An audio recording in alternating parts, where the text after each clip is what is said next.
오늘 우리에게 주신 하나님의 말씀은 요한복음 16장 16절에서 24절까지 말씀입니다. 요한복음 16장 16절에서 24절까지 저 한 절 여러분 한 절 교독하도록 하겠습니다.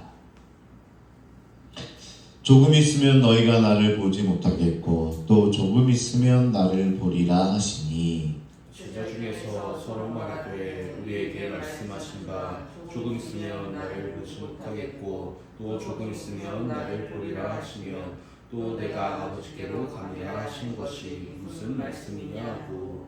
또 말하되 조금 있으면이라 하신 말씀이 무슨 말씀이냐 무엇을 말씀하시는지 알지 못하노라 하거늘 예수께서 그 묻고자 말하시고 이르시되 내 말이 조금 있으면 나를 보지 못하겠고 또 조금 있으면 나를 보리라 하고 서로 논의하느냐. 내가 진실로 진실로 너희에게 이르노니 너희는 곡하고 애통하겠으나 세상은 기뻐하리라. 너희는 근심하겠으나 너희의 근심이 도리어 기쁨이 되리라. 여자가 행선하게 되면 그때가 이르렀으므로 근심하나 아기를 낳으면 세상에 사랑난 기쁨으로 말미암아 그 고통을 다시 기억하지 아니하느니라. 지금은 너희가 근심하나 내가 다시 너희를 보리니 너희 마음이 기쁠 것이요 너희의 기쁨을 빼앗을 자가 없으리라. 그날에는 너희가 아무것도 내게 묻지 아니하리라. 내가 진실로 진실로 너희에게 이르노니 너희가 무엇이든지 아버지께 구하는 것을 내 이름으로 주시리라. 함께 읽겠습니다. 지금까지는 너희가 내 이름으로 아무것도 구하지 아니하였으나 구하라 그리하면 받으리니 너의 기쁨이 충만하리라. 아멘. 마지막 말씀이 너무 좋네요. 구하라 그리하면 받으리니 너의 기쁨이 충만하게 될 줄로 믿습니다. 하나님 성도 여러분 평안하십니까? 오늘 말씀은 좀 수수께끼로 시작을 해보려고 합니다. 좋죠. 수수께끼는 내주고 자, 나는 밤이 되면 켜지고 낮이 되면 꺼집니다. 뭘까요? 촛불이요? 비슷하긴 했는데 모르시겠습니까? 밤이 되면 켜지고 낮이 되면 꺼진다. 정답은 별입니다. 별. 별이에요. 하나만 더 해볼까요? 항상 오르지만 결코 내려오지 않는 것은 뭘까요? 항상 오르기만 합니다. 그런데 내려오지는 않아요. 정답은 나이 맞습니다. 잘하시네요. 자, 제가 오늘 이 수수께끼를 AI한테 물어봤어요. 그래서 수수께끼 2개만 내달라 그랬더니 오늘 AI가 가르쳐 주더라고요. 왜 이렇게 새벽에 수수께끼를 냈냐면요, 바로 오늘 주님의 말씀이 제가 느끼기에는 마치 수수께끼처럼 느껴지더라고요. 오늘 말씀이요. 조금 있으면 너희가 나를 보지 못하겠고 또 조금 있으면 나를 보리라. 아까 제가 냈던 수수께끼하고 비슷하지 않습니까?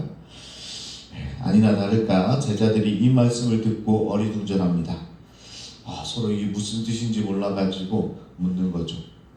당시에도 AI가 있었으면 정답을 물어봤을 텐데 AI가 없으니까 서로들 예수님께서 무슨 수수께끼 같은 말씀을 하시지? 이게 무슨 말씀인가? 3년을 따라다녔지만 제자들은 아직 십자가와 부활에 관한 주님의 말씀을 믿지 못했던 거죠. 그러나 주님은 여전히 그들에게 말씀하십니다. 그래도 가르쳐 주시죠. 신실하신 주님은요, 특별한 사람에게만 가르치고 말씀해 주는 게 아닙니다.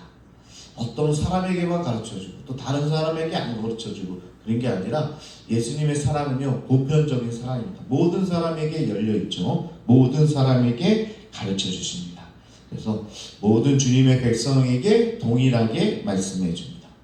그래서 여러분, 어디 이단 같은 데 가서 이는 우리에게만 알려준 비밀 같은 말씀입니다. 그래서 막 유혹하면요, 코웃음 치면 됩니다. 예수님도 그러지 않았어요. 널리 알려주고 모든 사람에게 가르쳐주는 거지 꼭 특정한 부분에만, 특정한 사람에게만 가르쳐주는 것은 없습니다. 그래서 오늘 말씀도 다 열어놓고 이야기하고 있는 거죠.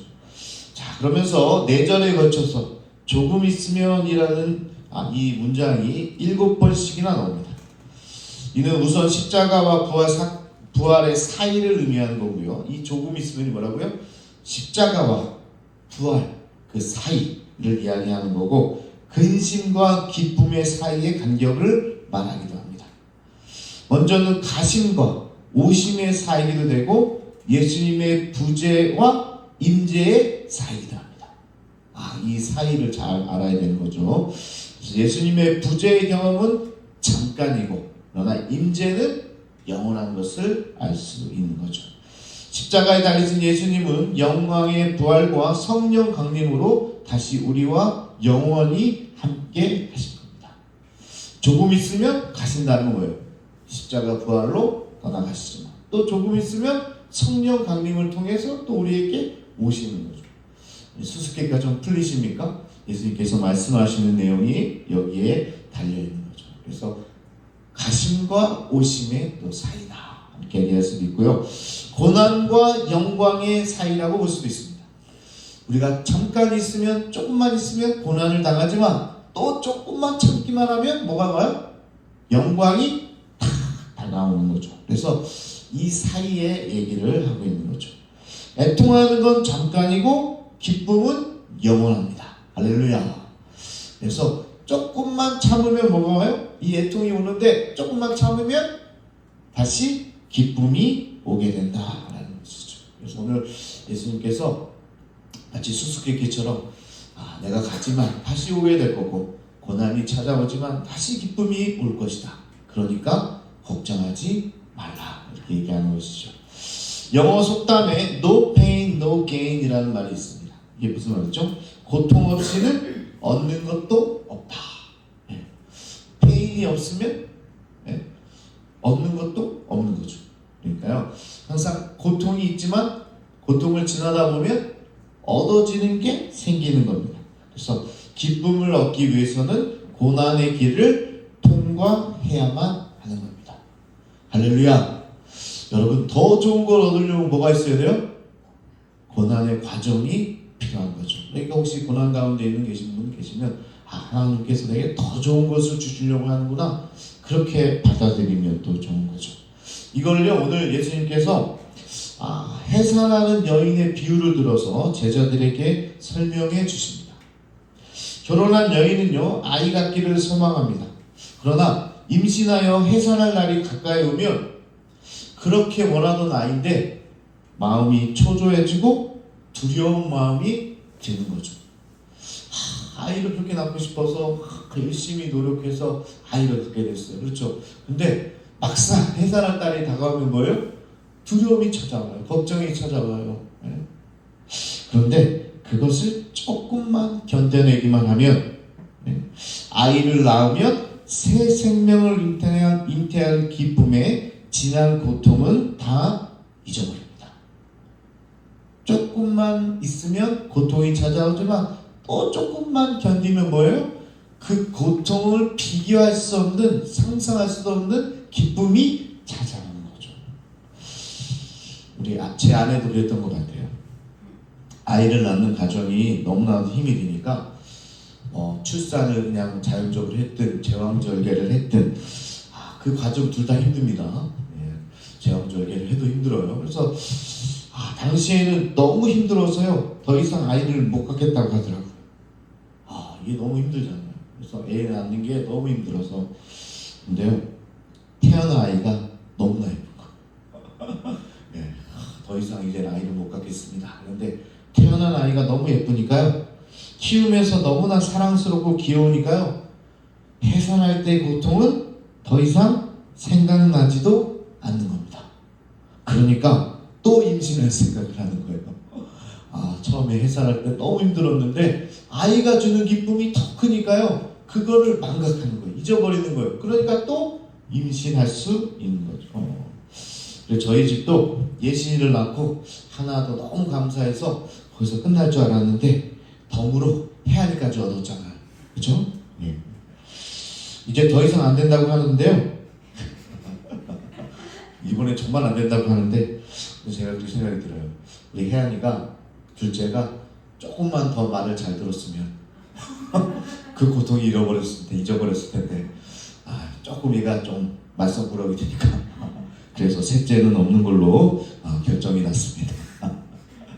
그런데요, 아이를 다 보면 그 자는 모습을 보면요, 다시 그 고통이 사라지고 그러면 하나를 더 낳아도 되겠다 이렇게 생각이 바뀌는 게 우리 어머니들이라 이렇게 이야기하더라고요. 그래서 이번에도 보니까 7남매 이야기도 하고 그랬는데 그게 그런 것 같아요. 너무 힘들지만 뭐예요? 생명의 그 기쁨이 해산의 고통을 그냥 뭐 2배 정도가 아니라 100배, 1000배, 10,000배로 갖다 주니까 아이를 또 가질 수 있는 겁니다. 그래서 고통보다 생명이 더 귀한 것이기 때문에 그런 거예요. 생명을 잉태하기 위해서 고통은 오히려 값진 것이 되어버리는 겁니다. 소망이 있는 고난은요, 견딜 수 있는 거예요. 할렐루야. 우리가 소망을 가지니까요, 지금 고난도 이겨낼 수 있는 겁니다. 아니, 당한 고난만큼 생명이 귀하다고 여기게 되는 거예요. 고난이 처음에는 너무나 어려운 일인데 그 다음에 기쁨이 오고 생명이 우리 가운데 있으니까요. 오히려 이 고난조차도 우리에게 참 귀한 것이다 라고 여기는 거죠. 인간의 생명이 귀한 건 오히려 그만큼 상고를 겪었기 때문일지도 모르겠습니다. 너무 표현이 너무 멋지지 않습니까? 이제 그 인간의 생명이 너무나 귀한 거는요, 그만큼 그 과정 가운데 상고가 있었기 때문에, 고난이 있었기 때문에 그렇게 여겨지는 거죠. 고난조차도 뭘로 받아들여요? 감사로 받아들일 수 있게 되는 거죠. 고통의 시간은 잠깐이고 기쁨은 영원할 줄로 믿습니다. 저는 해산의 고통은 느껴보지 못했지만요, 제가 신장 결석이 있다 보니까 돌이 내려갈 때마다 이 어마어마한 고통이 따르잖아요. 너무 힘들어요. 그 돌이 내려갈 때마다 힘든데 이겨낼 수 있는 힘은 어디서 오는지 아십니까? 이 고통이 영원하지 않을 거야. 그걸 알잖아요. 제가 한번 경험했잖아요. 처음에 경험할 때 이게요, 내려가면요 조금 아픈 게 계속 되는 게 아니고요, 말짱해집니다. 말짱해져. 완전히 없어져요. 그냥 내가 아팠었나? 기억도 안 나요. 제가 상복기도 원장할 때 돌이 걸려가지고 새벽에 앰뷸런스 타고 햇살병원에 간 거예요. 10년 전이죠. 햇살병원 응급실에 가서 이제 딱 응급실에 이제 침대에 누웠는데 딱 눕는 순간 돌이 내려갔어. 하나도 안 아픈 거예요. 그래서 어디가 아프시냐고. 의사 선생님 어떻게 하나도 안 아프네요? 그랬더니 그럼 잘 됐네요. 그럼 다시 가시면 됩니다. 그래서 햇살병원에서 누웠다가 다시 나온 거 아닙니까? 응급실에 갔다가. 그게 돌이라는 게요, 걸려있을 때는 아프지만 내려가면 그냥 아무렇지도 않은 거죠. 자, 그래서 뭐 이거는 신장결석 있는 분은, 요로결석 있는 분들은 내려가는데 3군데가 아픈 데가 있습니다. 3군데만 걸쳐서 내려가면 되는데, 그러니까요, 아는 거죠. 이 고통이 영원하지 않은 거야. 내가 조금만 버티면 없어질 거야. 또 힘들면 가서 체외 충격기로 탁 우개면 깔끔해질 거야. 그걸 아니까 그때부터는요, 이 어떻게 고통보다 두려움이 있는데 두려움이 사라지게 되는 거죠. 지나가기만 하면 내게 평안이 온다는 사실을 믿고 있기 때문에 그렇습니다. 사랑하는 여러분, 고통의 시간은 잠깐이고 기쁨은 영원할 줄로 믿습니다. 상실의 아픔을 당한 가족도 있는데요, 삶 전체를 보면 이별의 아픔은 잠깐이지만 천국에서 영원히 함께할 기쁨은 여러분의 삶 가운데 펼쳐질 것입니다. 그것을 믿기를 원합니다. 예수님의 고난도 마찬가지죠. 예수님의 고난을 당시에 걱정하지 않을 수는 없지만 그 고통의 시간은 잠깐이고, 그래서 잠깐이라고 계속 얘기하는 거예요. 하지만 기쁨은 영원할 것이다. 이처럼 새 생명을 얻는 기쁨 때문에 오히려 십자가를 감사함으로 여기는 시간이 곧 오게 될 것이다. 십자가라는 고난이 오히려 감사가 돼요. 십자가라는 저주의 상징이요, 우리 성도들에게 목걸이로 만들어가지고 매일같이 목에 차고 다니는 정말 귀한 것이 될 거예요. 그 기쁨을, 주님께서 주시는 이 기쁨을 빼앗기지 않습니다. 빼앗기지 않아요. 현재의 고난은 장래의 영광과 좋게 비교할 수 없기에 잠깐이면 이 세상의 고난도 슬픔도 다 지나갈 줄로 믿습니다. 그러니까 오늘 영상을 시청하시는 분들 가운데도요, 조금만 참으세요. 오늘 예수님처럼 조금만 버티세요. 그러면 고난은 잠깐이고 여러분의 기쁨은 영원할 줄로 믿습니다. 자, 그러면서 그날이 오면 누구도 이제는 더 이상 묻지 않게 된다라고 이야기합니다. 이날은 말씀을 깨닫는 날이기 때문에 그런 거예요. 말씀을 받아들이는 날이 되기에 그날에는 어떤 누구도 묻지 않고 믿게 되는 거예요. 근심이 기쁨으로 바뀌는 날이 되는 겁니다. 오늘 우리도 수많은 질문을 갖고 살아갑니다. 그러나 주님은 날마다 말씀 가운데 우리를 찾아오시죠. 당장 모든 질문에 우리가 원하는 답을 얻지 못할 수는 있습니다. 그러나 주님이 우리를 만나 주신 것만으로, 말씀을 깨닫고 믿는 것만으로 우리는 평강과 기쁨을 회복할 줄로 믿습니다. 지금은 이해하지 못했습니다. 무슨 조금만 더 기다리래. 나는 지금이 힘든데. 근데 참고 기다리면 그날이 오면 그때는 오히려 예수님께 묻지 않아도 알게 되고 깨닫게 되는 그날이 오게 될 줄로 믿습니다. 그날에는요, 묻지도 않을 뿐더러 구할 것을 주신다고까지 이야기합니다. 아버지께 내 이름을 구하라고 권면하시면서 구하면 주시겠다, 이렇게 약속하시죠. 오늘 말씀이 참 귀한 거는요, 여기 또 마지막에 그날이 오면 너에게 영원한 소망이 있고 생명이 있고 정말 그 고난을 잊을 정도로 귀한 은혜가 있는데, 거기다가 내 이름으로 구하기만 하면 들어주시겠다는 약속까지 오늘 포함하고 있어요. 두려워하지 말고, 걱정하지 말고, 근심하지 말고, 의심하지 말고 구해라. 그게 너희들에게 주는 명령이다, 예수님께서 말씀하는 겁니다. 그냥 권면 정도가 아니라 우리에게 구해라, 구해라. 그때 구해라. 그러면 주겠다 약속하신 거죠. 이는 현재를 살아가는 우리에게도 동일하게 역사하십니다. 걱정만 하지 말고 기도해라. 걱정만 하지 말고 간구해라. 걱정만 하지 말고 구해라. 실제로 행동해라. 그러면 천부께서 너의 청원을 들어주실 것이다. 아버지의 이름으로 들어주실 것이다. 그러니 의심하지 말고 주님의 이름으로 구하시기를 축복합니다. 여러분, 오늘 같은 날이 어디 있습니까? 오늘 이 자리에 나오신 분들은 더 은혜가 충만할 줄로 믿습니다. 네. 오늘 같은 날이 어디 있어요? 우리에게 구하라고 하잖아요. 예수님의 이름으로 오늘 구하세요. 마음껏 구하세요. 오늘 약속해 주셨잖아요. 우리 아버지 하나님께서 들어주신다는 거잖아요. 이 새벽에 약속해 주시잖아요. 말씀 믿고 말씀대로 이루실 주님을 소망하시기를 축복합니다. 그러면 살아계신 하나님 아버지께 반드시 받게 될 날이 오게 되는 거죠. 사랑하는 성도 여러분, 오늘은 기쁜 마음으로 여러분, 이 기쁨 여러분 누리시기를 축복합니다. 오늘 기쁨은 개인적인 것이기도 하지만 보니까 너의 기쁨이다, 이렇게 또 표현하고 있어요. 이렇게 기도의 다락방에 모여서 함께 믿고 함께 구하며 함께 하나님의 나라의 기쁨을 누리는 여러분 모두가 되기를 축복합니다. 나 하나만이 아니라 우리 함께 누립시다. 이 기쁨을, 너의 기쁨이 충만해지겠다고 했사오니 오늘 함께 오늘 기도하면서 이 은혜를 누리며 살아가는 여러분 되기를 축복합니다. 함께 기도하겠습니다. 오늘 기도할 때 조금 있으면 고통이 찾아오기도 하지만 또 조금 있으면 그 고통을 잊을 만한, 그 고통을 감사할 만한 놀라운 은혜가 찾아오는 것을 믿으시고 오늘 마음껏 구하고 예수의 이름으로 구할 때 천부께서, 하늘에 계신 아버지께서 우리의 소원을 들어줄 줄로 믿습니다. 이 시간 우리 주여 한번 부르시고 통성으로 함께 기도하도록 하겠습니다. 주여